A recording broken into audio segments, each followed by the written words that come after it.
అయితే కోల్కతా పోలీసులు కేసును ఛేదించిన తీరు ముఖ్యమంత్రి మమతా బెనర్జీపై విమర్శలకు దారితీసింది. కేసు సీబీఐ చేతికి వెళ్లిన తర్వాత వైద్యురాలి డైరీకి సంబంధించిన ఒక కీలక పేజీని ఆమె తండ్రి సీబీఐకు అందజేశారు. ఇది ఈ కేసుకు సంబంధించి వైద్య వ్యవస్థలో ఉన్న లోపాలను బయటపెట్టింది. అయితే ఈ కేసు నిర్వహణలో మమతా సీఎంగా ఫెయిల్ అయ్యారా? అసలు వైద్య వ్యవస్థ మొత్తంపై అపవాదు ఎందుకొచ్చింది?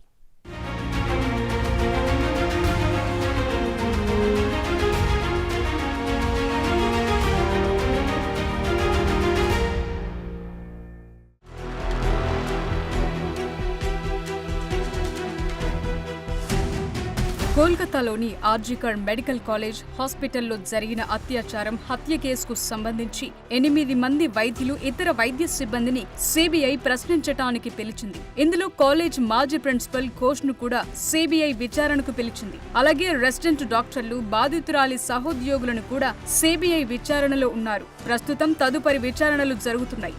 మరోవైపు ట్రైనీ డాక్టర్ తండ్రి కొన్ని సంచలన వ్యాఖ్యలు చేశారు. శ్మశాన వాటికలో మరో 3 మృతదేహాలు ఉండగా ముందుగా తన కుమార్తె మృతదేహాన్ని దహనం చేయటంపై అభ్యంతరాలు వ్యక్తం చేశారు. ఇప్పటి వరకు విచారణలో ఎలాంటి ఫలితాలు ఎందుకు రాలేదని ప్రశ్నించారు. పోస్ట్ మార్టం రిపోర్టులో ఒకరికంటే ఎక్కువ మంది నిందితులు ఉన్నారని చెప్తున్నా ఇంతవరకు దానిపై ఎలాంటి సమాధానం రాకపోవటంపై అనుమానాలున్నాయని అన్నారు.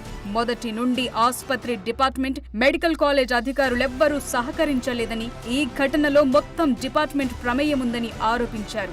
సరిగ్గా ఈ తరుణంలోనే వైద్య వ్యవస్థలో సరైన న్యాయం, భద్రత కావాలని దేశవ్యాప్తంగా ఆందోళనలు మిన్నెంటుతున్నాయి.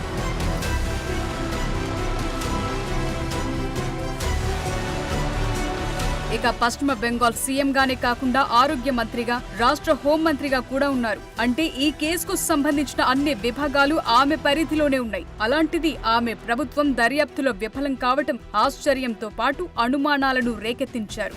ఒక ప్రభుత్వాసుపత్రిలో ఇంత హింసాత్మక నేరం ఎలా జరుగుతుందని ప్రతిపక్షాలు ప్రశ్నించాల్సింది పోయి ఆమె స్వయంగా ఈ కామెంట్ చేశారు. సంఘటన జరిగిన రోజు నుంచి నిరసనకారులు అడుగుతున్న ప్రశ్నలే సీఎంగా మమత అడగటాన్ని తీవ్రంగా పరిగణిస్తున్నారు. దీంతో పాటు రాష్ట్ర ప్రభుత్వం, ఆరోగ్య శాఖ, పోలీసులకు సంబంధించి అనేక ముఖ్యమైన ప్రశ్నలు కూడా అనుమానాలకు తావిస్తున్నాయి.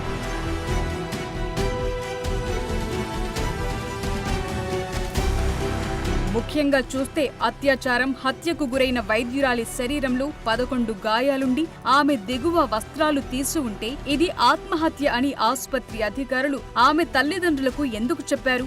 ఈ ప్రశ్న అందరినీ ఆగ్రహానికి గురిచేసింది. ఇక తమ బిడ్డ మృతదేహాన్ని చూడనివ్వమని ఆ కుటుంబం పోలీసులను ఎందుకు వేడుకోవాల్సొచ్చింది? తల్లిదండ్రులకు బాడీని చూపించడానికి 3 గంటలెందుకు? చట్టానికి విరుద్ధంగా విలేకరుల సమావేశంలో బాధితురాలి పేరును ప్రస్తావించినందుకు నాడు ప్రిన్సిపల్ గా ఉన్న సందీప్ ఘోష్ కు పోలీసులు ఏదైనా నోటీస్ పంపారా? కాలేజ్లో హింస, అవినీతి ఆరోపణలు ఉన్నప్పటికీ డాక్టర్ సందీప్ ఘోష్ కు రాష్ట్ర ప్రభుత్వం ఎందుకు ట్రాన్స్ఫర్ ఇచ్చి మరో ఆసుపత్రికి ప్రిన్సిపల్ గా పంపించింది? ఇంత ఘోరమైన ఘటనలో విచారణ జరుగుతున్న తరుణంలో ఆసుపత్రిలోని చెస్ట్ విభాగంలో ఎందుకు మరమ్మతులు ప్రారంభించారు? ఇలాంటి పలు ప్రశ్నలకు సమాధానం లేకపోగా సీఎం తనకు సంబంధం లేనట్లు వ్యవహరించడంపై అనుమానాలు పెరుగుతున్నాయి.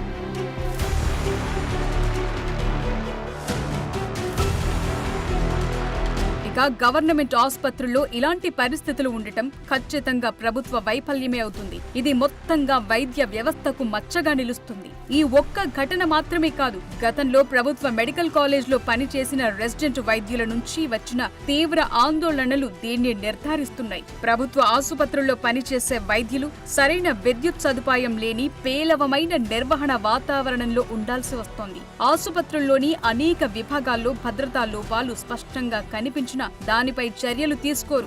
నేరాలను పర్యవేక్షించడానికి సీసీటీవీ వంటి సరైన టెక్నాలజీ కూడా ఉండదు. దీనికి తోడు రోగులు, వారి అటెండెంట్లు, ఆసుపత్రి సిబ్బంది, సహోద్యోగులు, సీనియర్ డాక్టర్లు, వైద్య ఉపాధ్యాయుల నుండి వైద్య సేవల్లో ఉన్న మహిళలు లైంగిక దాడులు, బెదిరింపులు, హింసను ఎదుర్కోవాల్సి వస్తోంది.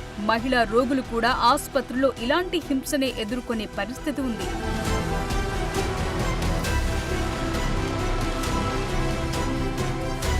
ఇక ఇక వైద్య వృత్తిలో ఉన్న మహిళలు ఎదుర్కొనే సమస్యలకు చాలా కేసులు ఉదాహరణగా ఉన్నాయి. అందుకే వైద్య వృత్తిలోకి రావటానికి మహిళలు భయపడుతున్న పరిస్థితి ఉంది. అంతెందుకు, ఒక యువతి వైద్య విద్యలో ఉందంటే ఆమె వివాహానికి అదే అడ్డుగా ఉన్న పరిస్థితులు కూడా లేకపోలేదు. కొన్ని నివేదికలు చూస్తే విస్తుపోయే నిజాలు తెలుస్తాయి.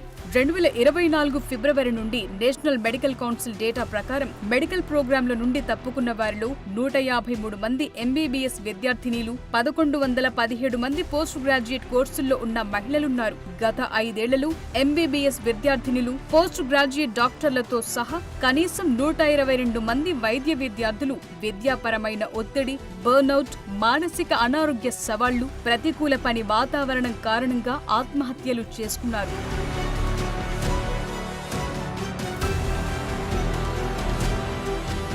వైద్య వృత్తిలోకి ప్రవేశించే విద్యార్థులకు నీటి దరఖాస్తును పూర్తి చేసిన వెంటనే బాధ, మానసిక ఒత్తిడి, అనిశ్చితి మొదలయ్యే పరిస్థితులున్నాయి.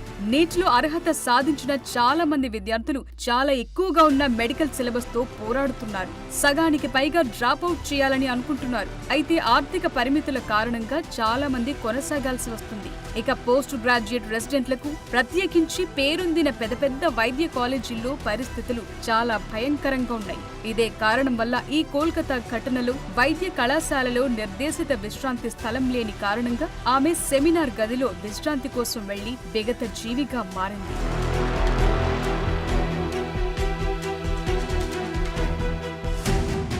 ఇక రాత్రి వేళల్లో ఎమర్జెన్సీ, ఇతర అవసరాల కోసం రెసిడెంట్ వైద్యులకు సరైన సహాయక సిబ్బంది ఉండరు. అలాగే ఆసుపత్రుల్లో కెమెరాలు, భద్రతా సిబ్బంది వంటి భద్రతా చర్యలు తప్పనిసరి అయినప్పటికీ అవేవీ సరిగ్గా ఉండవు. కనీసం రెసిడెంట్ వైద్యులకు అవసరమైన విశ్రాంతి గదుల వంటి ప్రాథమిక అవసరాలు కూడా లోపంగా కనిపిస్తున్నాయి. వాస్తవానికి వైద్య కళాశాలల నిర్వహణను ప్రభుత్వం, నేషనల్ మెడికల్ కౌన్సిల్ నియంత్రించాల్సి ఉంటుంది. అయితే వీళ్లు సరైన చర్యలు చేపట్టరు. అలాంటప్పుడు ఇలాంటి దుర్ఘటనలు ఎలా ఆగుతాయి?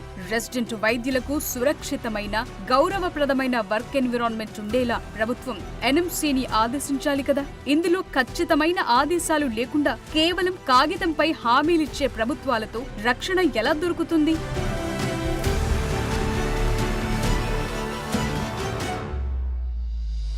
భారతదేశంలో అత్యధికంగా 18 నుంచి 30 ఏళ్ల మధ్య వయసున్న వారి అత్యధికంగా అత్యాచారానికి గురవుతున్నారని కొన్ని విశ్లేషణలు చెప్తున్నాయి. భారతదేశంలో 2017-2022 మధ్య సగటున ప్రతిరోజు 86 అత్యాచార కేసులు నమోదయ్యాయి. ఇందులో 82 కేసుల్లో రేపిస్టు బాధిత మహిళకు తెలిసిన వారే. ఇంకొన్ని లెక్కల ప్రకారం ప్రతి గంటకు భారతదేశంలో దాదాపు 4 రేప్ కేసులు నమోదవుతున్నాయి. వీటిలో 3 కంటే ఎక్కువ కేసుల్లో అత్యాచారం చేసిన వ్యక్తి బాధితురాలికి తెలిసిన వ్యక్తే.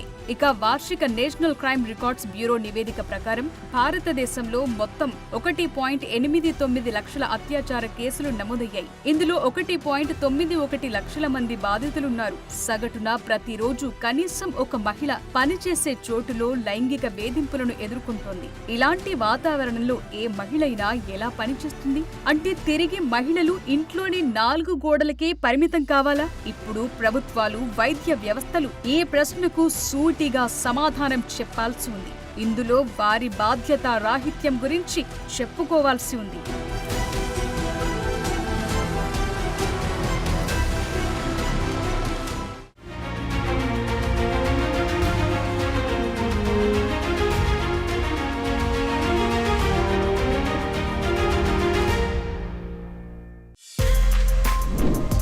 For more videos like this, subscribe Big TV channel.